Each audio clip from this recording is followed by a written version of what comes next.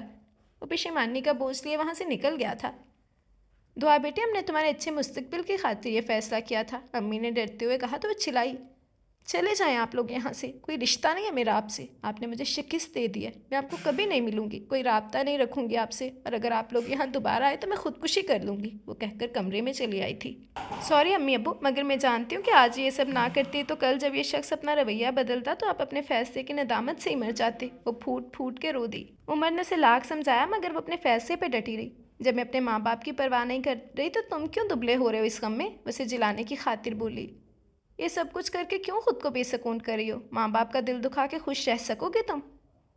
تمہیں کیسے دعویٰ ہے کہ میں یہاں خوش رہوں گی، کانٹوں کے بستر پر سکون نیند حاصل کر لوں گی؟ تو چلو پھر اس گھر میں چلتے ہیں جس کے خواب کئی لڑکیوں نے دیکھے ہیں۔ وہ اپنے گھر کی بات کرنے لگا تو دعا نے لہجہ پر اسے دیکھا اور ٹھہر ٹھہر کے بولی، اس گھر میں تو میں مر کے بھی نہیں جاؤں گی۔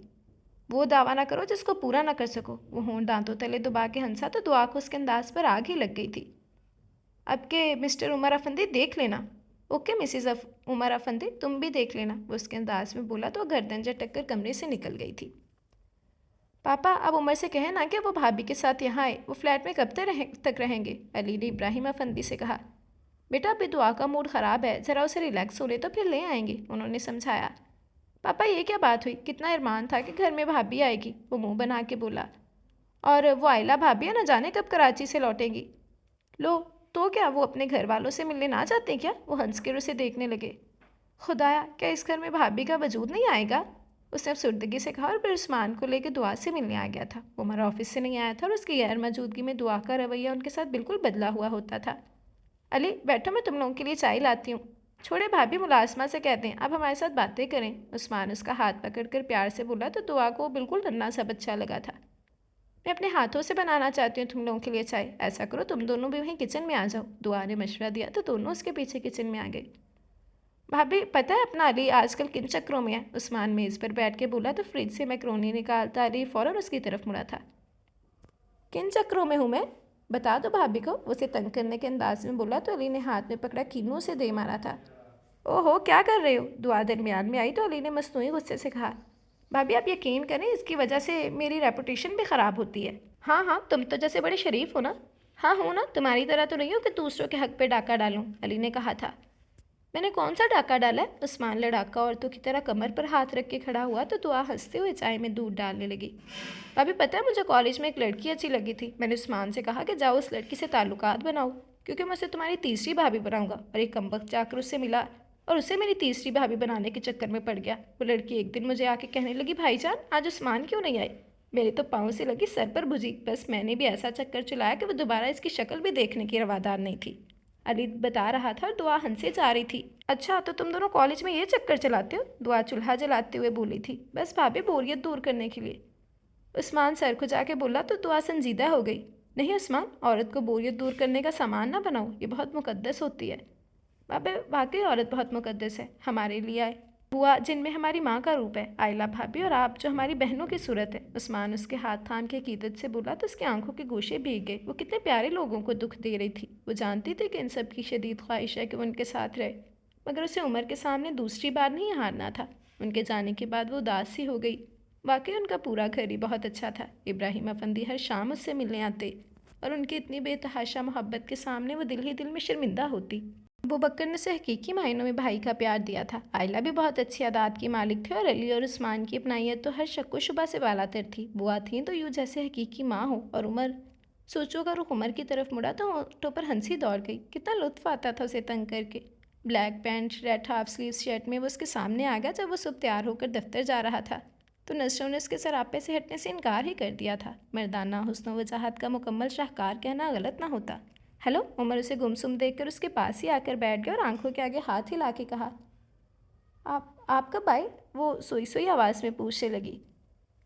تھوڑی دیر ہوئی ہے، مگر آپ کون سے مراقبے میں ہیں، وہ صوفے سے ٹیک لگا کر بولا تو سر جھکا کے بولی، مجھے امی ابو یاد آ رہے ہیں۔ اب یاد آئے ہیں ایک ماں بات، اس نے طنز کیا جو وہ دل تو پہلے ہی خفا تھا بھرا گیا تھا۔